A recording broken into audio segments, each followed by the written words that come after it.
Dober večer želim, spoštovane gledalke in cenjeni gledalci. Spet je čas za iskrene zgodbe in za iskrene goste. Moj tokratni gost domuje na Koroškem. Je kantavtor in pisec besedil, ki spretno svoje zgodbe življenja unese tudi v besedila. Še posebej v taka, ki jih imate zelo, zelo radi. O svojem življenju bo danes govoril iskreno in na glas. Sicer pa se pripravlja tudi na jubilej, v prihodnjem letu jih bo dopolnil 60. Adi Smolar, pozdravljeni. Ja, hvala lepa, lep nagovor ste dali. Sem prav razmišljal iskren in iskriv tudi. To zame velja. Se pravi, da sem znan po tem, da znam o vsakdanjih stvareh govoriti tudi na hudomušen način, na tak način tudi razmišljam, dojemam življenje in to kaže, je kar dobro došlo pri ljudeh, to opažam, da ljudje imajo radi tudi humor oziroma imajo radi pozitivno nastrojene ljudi in to jaz sem. Tako da verjetno sem zaradi tega tudi povabljen sem, ker bom kaj lepega povedal. Ali pa samo zato, ker tako lepo zgledam. Oboje. Oboje, recimo oboje. Iskreno in iskrivo. Koliko je tega še v življenju, tako nasplošno, ko vi opazujete svet okoli sebe? Ja, nenehno, iskrivost je nenehna potrebna. Jaz sem pristaš tega, da sebe človek ne jemlje preveč resno.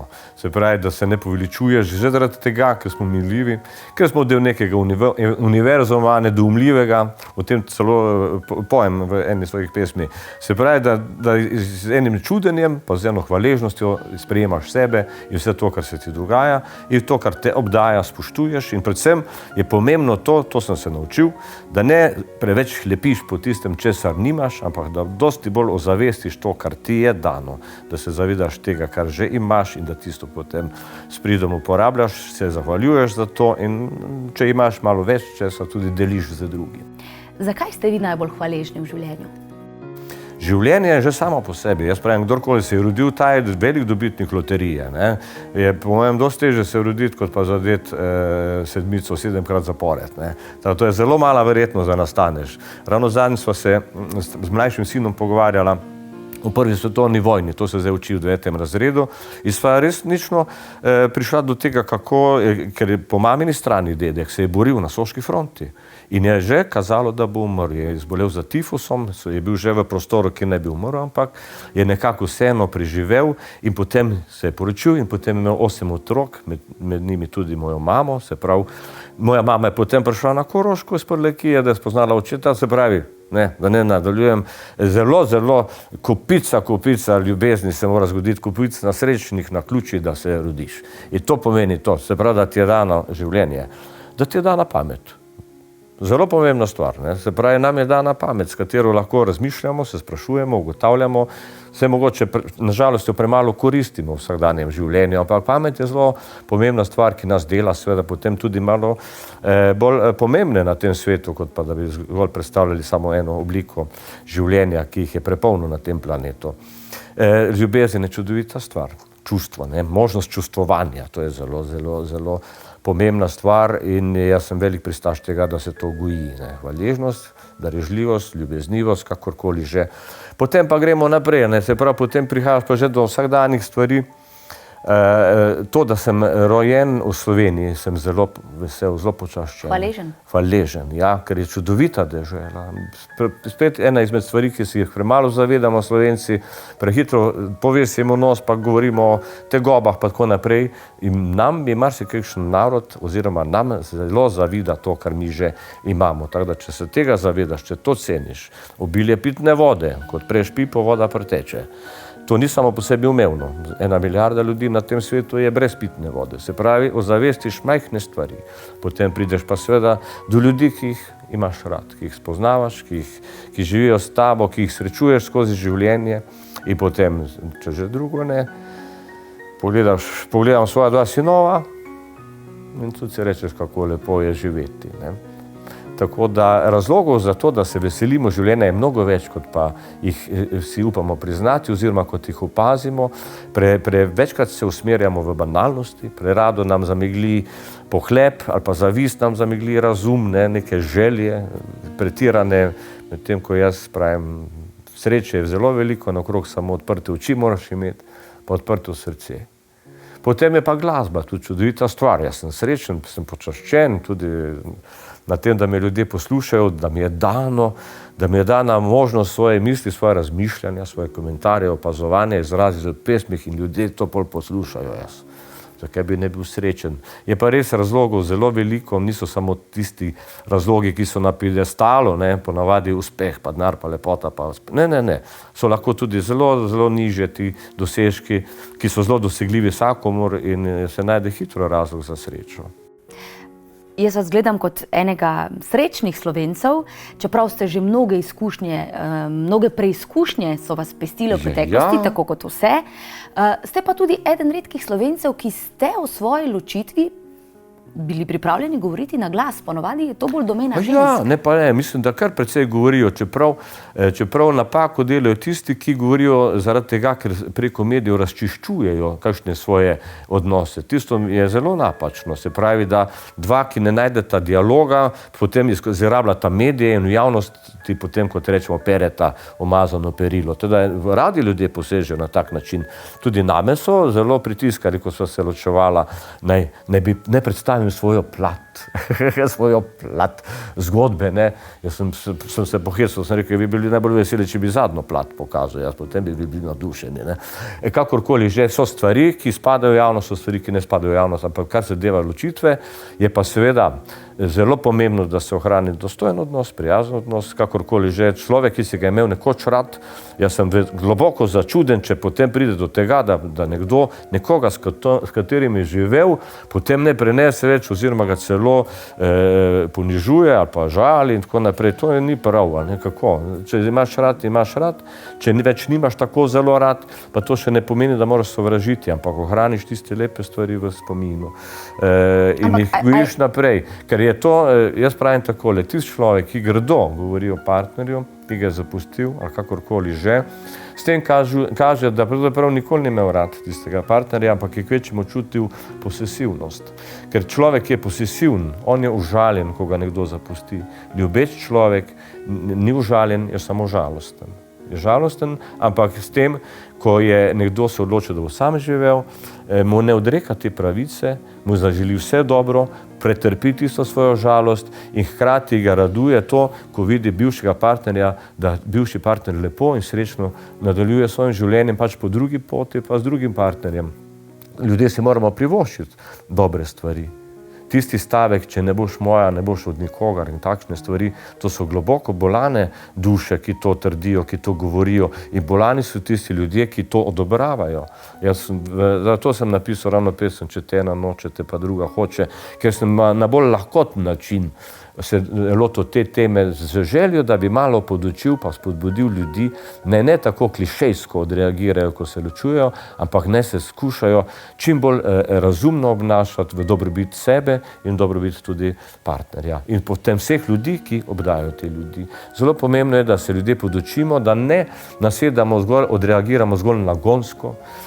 Velika napaka seveda je tudi to, da o odnosih predvsem pridobivamo informacije iz raznih oddaj, bi dejal, teh nanizank, ki so zelo karikirane, pravzaprav te se zelo poveličujejo, ljudje jih poznajo in potem mislijo, da je to normalen način odreagiranja na določen problem.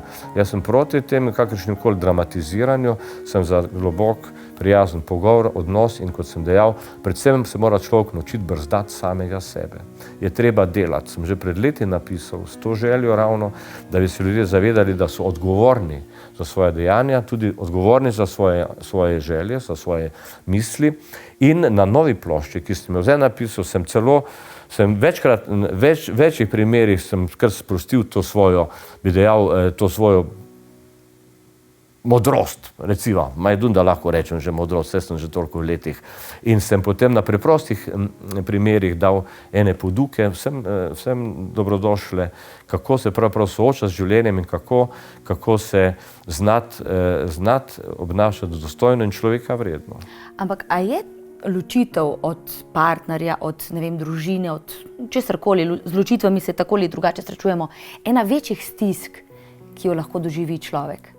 Ja, velika sprememba je to. To je, ko si enkrat navajen, potem moraš zaživeti na novo. To je en izziv potem, tudi da najdeš samega sebe, eno novo pot.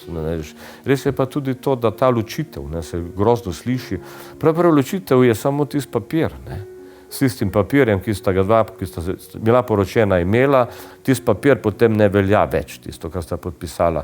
Ampak povsem ločen pa nisi nikoli, sploh če imaš otroke.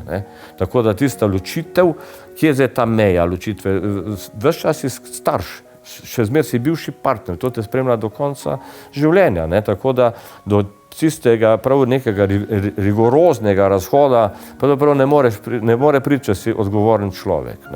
In zato je pa tako pomembno, da si ne greniš tistih zadnjih skupnih trenutkov z očitki, pa z zamerami, pa z zmerjanjem, pa z nekim nasiljem, pa da se čim bolj dostojno in sporazumno razideš. In pri nas je bilo tako, da smo že od vsega začetka imela deljeno skrbstvo, tako da jaz sem lahko prišel kadarkoli, ona prav tako. In zdaj pa sploh, ko sta otroka že večja, 18 in 14 let stara, sta pa sva sicer dogovorjena z bivšo ženo, kako in kaj, ampak fanta sama odločata, kje bosta, kdaj bosta. In se to zelo gremo na roko, si zelo pomagamo med sabo. Tudi ona ima z novim partnerjem hčerko, tudi jaz popazim, kdaj, če sta fanta pri meni in ona dva potrebujeta varstvo, zakaj pa ne, mi se uživam biti tudi stric, jaz sem stric Adi njej. No, oni pa popazijo mojega kužka tudi tada. To je potem to ena oblika, razširjena oblika sobivanja, in toplo priporočam vsem ljudem. Dajte se zamisliti, če vas kakršnekoli negativnosti prevevajo ob tem, ko se ločujete. Dajte se zamisliti nad samim sabo, ker redko kdaj je samo eden tisti, ki je kriv za vse. Prav gre za medsebojno, bi dejal, eno krivdo ali pa krivda tudi takšen čudni, neusklajenost recimo. In potem se pač morate obnašati dostojno. Ker je predvsem na Novi plošči imam temo o minljivosti, dokaj prisotno, že samo dejstvo, da smo minljivi. Se pravi, da je samo vprašanje časa, enih let, mogoče 10, kakorkoli že, da bo vse to, kar se nam dogaja preteklost, je zelo pomembno, da živiš smiselno. In meni kitici povej najdražjim in pokaži jim, da imaš jih rad. Ne odlašaj se, morda bo kmalu zadnjikrat. Pusti banalnosti, v glavi imej, kaj še lahko naredim, da bo življenje moje drugim dragocen spomin. In dobro je, da je tvoje življenje tudi tvojemu bivšemu partnerju dragocen spomin, takrat, ko te več ni. Ali pa njega. Se pravi, skupaj lahko gradimo ene normalne, lepe odnose. In to najbolj mi je zanimivo opazovati ljudi v času praznikov. Ker sem že večkrat razmišljal, praznik sam po sebi ni praznik zaradi datuma, zaradi številke. Praznik je zato prazničen, ker takrat ljudje nekoliko spremenijo odnos drug do drugega, so prijaznejši. In to se lahko pa naredi mimo vseh teh koledarjev, pa teh zapovedi, ki jih dobimo preko teh prazničnih dni, ampak se pravi, vsak od nas premore dovolj prijaznosti, da je sposoben ob določenih dneh izkazovati pozornost, biti ljubeč, biti prijazen, kakorkoli že. In zakaj bi to se omejili samo na nekaj dni v letu, dajmo to početi čim pogosteje. Govorila sva o družini, o tem, torej, kako se vesti do partnerja, ste povedali. Kakšen starš pa ste vi? Zdaj ste starš najstnikoma. Ja. Kakšni so danes otroci, najstniki? Kaj povem, nič kaj so drugačni od nas. Res je, da jih kopirajo druge stvari. Jaz, ko sem bil mlajši, sem bral stripe. Sem bil kregan, ker berem stripe. Mi pa zdaj opazujemo mlade, ki igrajo računalniške igrice, pa so na YouTubeu, pa smo tudi malček. Ampak se brzdam. In tudi kar zadeva glasbe, ki jo fanta poslušata. Včasih je seveda dokaj taka meni tuja glasba to. Sploh, če gre za kakšen tisti bolj elektronski način izražanja glasbe. Ampak se brzdam, da nič ne rečem, skušam razumeti, prisluhnem. Teda mislim, da je zelo pomembno, da mladih ne dajmo v nič, da ne zgolj skozi svoje kriterije naših spominov, da jih ocenjujemo, ampak se zavedamo, da življenje se je spremenilo. Vsaka generacija ima nek svoj način in se moramo starejši temu prilagajati. Sem pa doživel zelo pomembno stvar in sicer to, da je starejši sin mi enkrat lepo dejal. Je dejal, Oče, jaz te ne spoštujem, ker si moj oče, spoštujem te, ker si dober človek.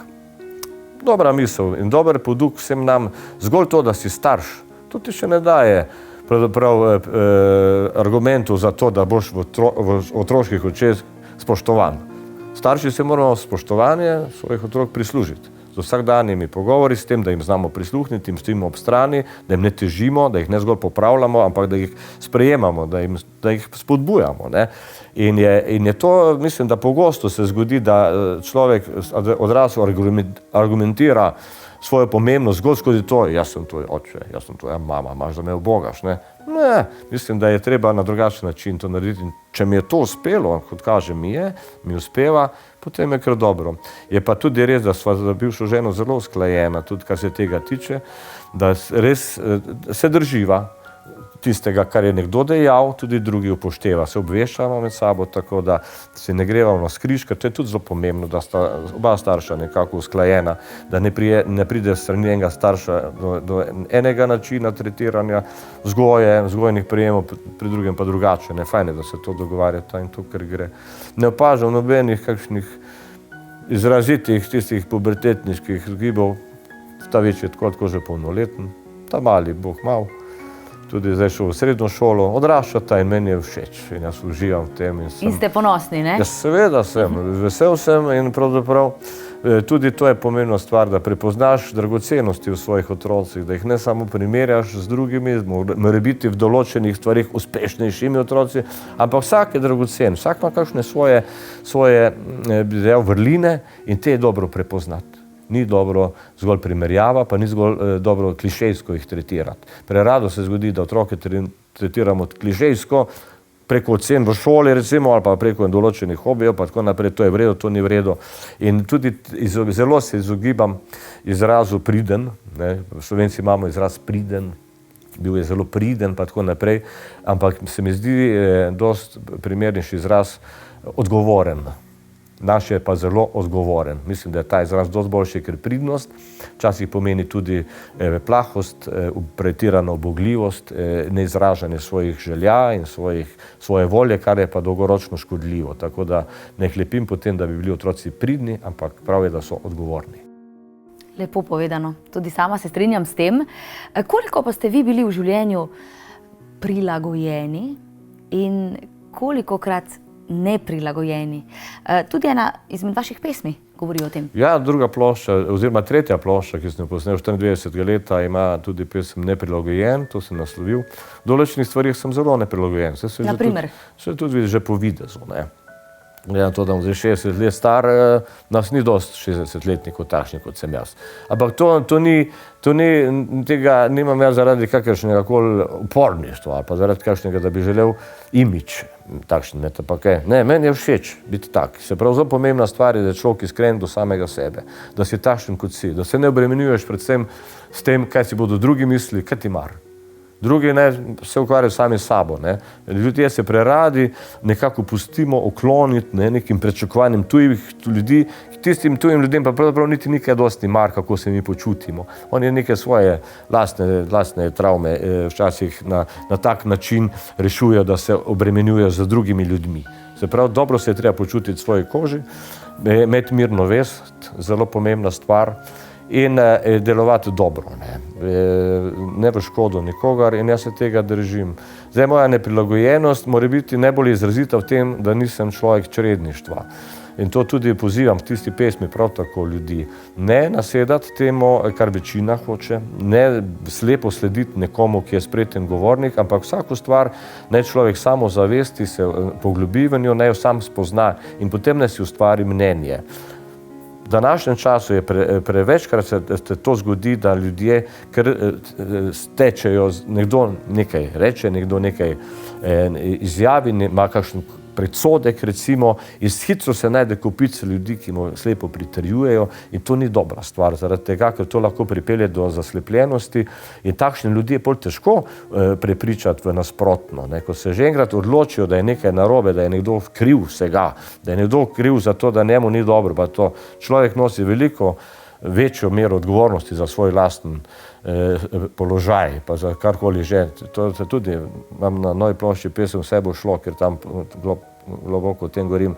Torej, človek mora znati presoditi, kaj je prav, kaj ni prav, biti zvest samemu sebi, kot sem dejal, razmišljati svojo glavo in to se doseže na tak način, da si obveščen, da se zanimaš, da bereš, da jemlješ čim večkrat knjigo v roke, čim večkrat odpreš televizor, ne zato, da gledaš tiste nadaljevanke zgolj, ampak da gledaš tudi oddaje, ki te podučijo, ki te malček naredijo bolj radovednega tudi v končni fazi, pač da razširiš svoje obzorje duha in srca. In potem se lažje živi, se lepše živi in marsikakšen banalen problem z lahkoto odpade. Prerado se zgodi, da se mi zaradi banalnosti sekiramo, zaradi banalnosti se grenimo življenje, imamo grde odnose, tudi slaba samopodoba je velik problem današnjega časa. Tudi to je pomembno, da mlademu človeku nekako prizgojiš to, da se ne primerja zgolj s tistimi postavljenimi ideali, ki jih v glavnem mediji forsirajo, pa razne modne hiše, pa kozmetika, kakorkoli že, estetika, kaj je lepo, kaj je grdo. Vsak od nas je lep, vsak od nas je zanimiv, enkraten. Če bi bili vsi enaki za videti, potem bi bilo prav žalostno. Res je pa tudi to, da se trendi spreminjajo. Nekaj, kar je bilo včasih lepo, čez čas spet ni. Torej, pozabiti na to, to sem v pesmi glavno, da je glava cela, glavno, da srce še dela, zelo natančno povedal. Če imate možnost, če imate težave, samo podobo, dajte poslušati tisto pesem, ker je zelo poučna. Torej, z razumom se da marsikaj doseči in če že enkrat z razumom sprejemaš vse, kar te obdaja, potem zelo hitro spoznaš, kako je pravzaprav veliko več radosti v življenju, kot pa si jo pripravljen sprejeti oziroma pripravljen priznati.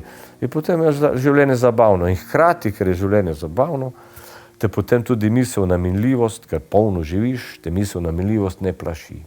To je pa tudi en velik problem. Vidim ljudi, ki se zelo otepajo te misli. Nekako živijo, kot da ne bo nikoli se življenje končalo. In zato imam na novi plošči spet eno pesem, kjer končam na tak način. Ko odbije zadnja ura, ni poti nazaj. Takšna je pač procedura že od vekomaj. Pripravljen se soočil bom s to situacijo. Že od rojstva imam pri sebi za smrt rezervacijo. To pomeni, imeti v sebi misel na minljivost je nujno potrebno. Pretiravati z njo ne, to, da bi se ti zdelo vse neumno pa banalno, pa to ne, ampak imeti pa v zavesti to, da je vse minljivo, potem se lažje soočaš tudi z problemi in bolj globoko ceniš vse tisto, kar ti je dano. Se pravi, tudi to je moja želja, da bi ljudi nekako na en sproščen način opozoril na to, da minljivost je treba ozavestiti, ne se z njo obremenjevati, ampak zaradi tega, ker si minljiv, izkoristi čas, ki ti je dan za to, da pridno delaš, je treba delati, da veš, da je glavno, da je glava cela, glavno, da se še dela, da je zelo pomembno, da tudi z eno rolico papirja narediš veliko dobrega in v končni fazi, ko vse to narediš in ko te že priznajo ljudje, ki te jemljajo za pametnega, takrat lepo rečeš, dragi moji, jaz sem nora. Ker vi se skozi zgodbe, skozi pesmi, saj tako sem slišala, marsikaj tudi novega naučite, ko zlagate pesem. Ja, seveda, normalno, da ja. Določene podatke je treba preveriti. Ja, ko sem pisal pesem o minljivosti, naslov je Kdor me vidi, bo umirati. Sem šel pogledati statistiko, ne. V Sloveniji na leto okrog 20,000 ljudi umre. To je ta številka, starostna meja moških, nekako pričakovana starost se je zdaj malo dvignila na 74 let, ženske nekaj čez 80, pa to so zanimive stvari, ki jih tudi nekako ljudje nekako kar odrivamo, nočemo o tem niti razmišljati, vsak misli, da bo kar dočakal, ne vem koliko. Tudi meni zdaj, ko bom 60, rečem, še enkrat toliko. No ja, sem napisal pesem, kjer pravim, v 120. letu nas je zapustil, o svojem pogrebu pišem. In se pravi, sem dal prav tistim, ki pravijo, da bom še toliko, ampak jaz si sam to ne objetam. Kakorkoli že. Se pravi, to se podučiš, da malo veš podatke, pa to je tudi zanimivo, da nekaj 100 je vedno manj rojenih v Sloveniji, kot pa jih umre. To je tak negativni trend. Ko sem pisal pesem prav zdaj, sem se pozanimal, ker tam omenjam to našo majhnost, pa to našo ranljivost našega sveta, ki ga tudi jemljamo kot neuničljivega, kot večnega, ampak je treba se zavedati, da je to krhka, majhna kepica tega zemlja, obdana s tem ozračjem, ki potuje skozi vesolje. In mi to našo matično zlato zemljo onesnažujemo, jo uničujemo in se obnašamo, kot da je ne vem kakšna. Zelo smo ranljivi, minljivi. No in tam sem potem šel tudi brati, malo sem se pozanimal, s kakšno hitrostjo potujemo mi, ne. In mi smo del galaksija, okrog katerega jedra se sonce vrti, mi pa tudi okrog sončka, ne, pa še luna okoli nas. To je zelo zanimivo. Ta galaksija potuje s hitrostjo 600 km na sekundo. Se pravi, mi smo prav zdaj, je naslov pesmi, prav zdaj potujemo med zvezdami, brez cilja v neskončnosti, okoli sonca se vrti naš planet. In vsi skupaj drvimo v to prostranost in smo del veličastnega, seveda nedoumljivega vesolja, hkrati tudi rečem prav zdaj, kakor sanjani, kdo ve, čemu ustvarjeni ljudje, obdani s čudežem življenja smo sveta. Povsod okoli nas kipi ta dar, a mi kot kruti gospodar lomastimo, vpijoč sveta vladarje denar. Se pravi, moja želja je, da bi ljudje bolj spoštovali ta svet, se bolj zavedali te dragocenosti našega planeta, pa hkrati tudi te pestrosti življenja, ki nas obdaja, da ne bi jemali samo po sebi umevno. Ni nam dan ta svet zgolj zato, da ga izkoriščamo, da ga uničujemo, ampak mi smo del tega življenja in zaradi tega potem tudi v eni kitici pozovem vse nas, ker rečem, je skrajni čas, je skrajni čas, da zaživi, kar dobrega je v nas prav zdaj. Je skrajni čas, da zaživi, kar dobrega v nas. To pa pomeni, jaz verjamem, da je vsakem človeku kaj dobrega. Ampak to ne zaživi. To dajemo na stran, ker smo obdani z balastom, z raznimi traparijami. Ampak tisto dobro mora priti na plano, da se človek zave soodgovornosti za vse to, kar se dogaja. Torej, čas za ljubezen, da delimo ljubezen. Ljubezen, nenehno. Ali se človek pri 60-ih kaj drugače zaljubi kot pri 20-ih? Ja, sigurno da, ja. Tista prva ljubezen, tisto je zelo zanimivo. Prve ljubezni so tako idealizirane, so lepe, je čudovito tisto doživeti in je prav fajn. Pa mislite, da se ne more potem to več ponoviti? Ne. Zakaj ne? Zaradi tega, ker si že izkušen, ker veš, kako je z vsem tem. In zaradi tega, ker sploh, če si starejši in če imaš ozaveščeno minljivost, potem tudi dosti bolj se zavedaš, ne? Minljivosti vsega, tudi minljivosti odnosa oziroma partnerja. To sem napisal v pesmi Daleč je za naju pomlad, ki je dokaj se dotaknila ljudi, verjetno zaradi tega, ker sem bil morebiti prav res prvi, ki je dejal, kdo od naju ostal bo sam. Da sem spomnil ljudi na to, da je veza, na žalost, obsojena na to, da bo nekdo od tistih dveh ostal sam. In ko se tega zaveš, potem seveda drugače gledaš na partnerja, drugače dojemaš ljubezen, še bolj dragocena se ti zdi in še bolj globoko lahko pravzaprav čutiš do nekoga, ker sama tista zatrapanost, pa tista zaljubljenost, ki jo si deležen v mladih letih, ne, tista je tudi posledica dokaj pomanjkanja izkušenj. Je pa zelo lepa ljubezen. Idealno je, če se dva takrat zaljubita, če se prepoznata in da se naučita potem tudi graditi odnos do te mere, da res ostaneta skupaj. To je čudovito. K temu jaz pozivam v pesmi Daleč je za naju pomlad. Ampak sama tista, bi dejal, čustva do drugega človeka so pa drugačna. Ni tistega, ne vem, bilo bi rahlo čudno videti nekoga v letih, ki bi na enak način se po najstniško obnašal, ampak rad pa imaš lahko zelo, tudi ko si v zrelih letih in tudi te lahko zaščemi, pogrešaš nekoga pa to, ampak že zaradi tega, ker si v letih se zavedaš, da je prihodnost, ki vama je dana, dokaj omejena, ne, tako da je treba na drugačen način dojemati drugega. Je pa res ljubezen, ne zgolj, ponavadi pretirano uporabljamo izraz ljubezen zgolj za ljubezen med partnerji, ne?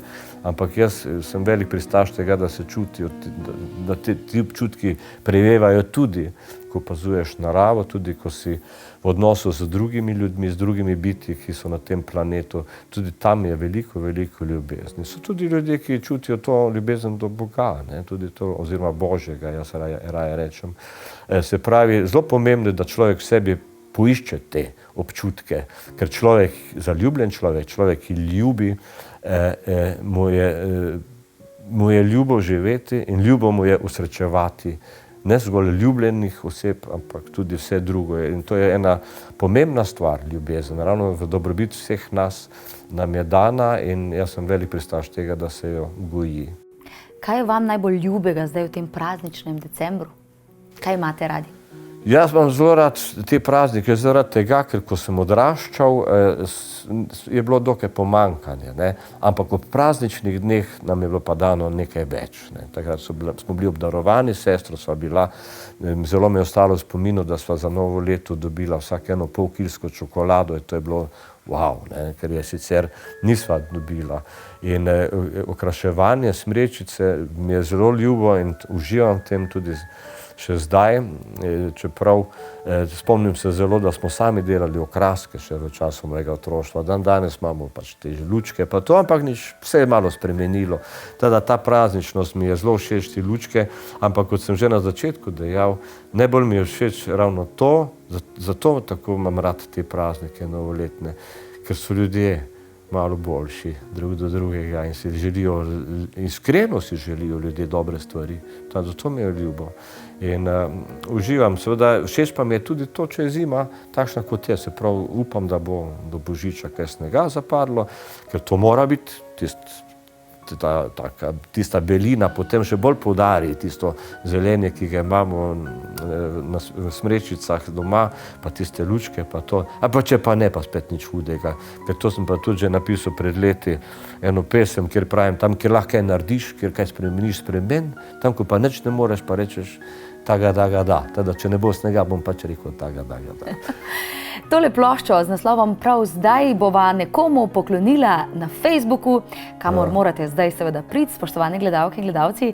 10 novih pesmi, zelo zanimive so tematike, so take, se pravi življenjske, da podučijo, zabavajo in mislim, da bo marsikdo še lahko iz teh pesmi črpal kakšno spodbudo za srečnejše in lepše življenje.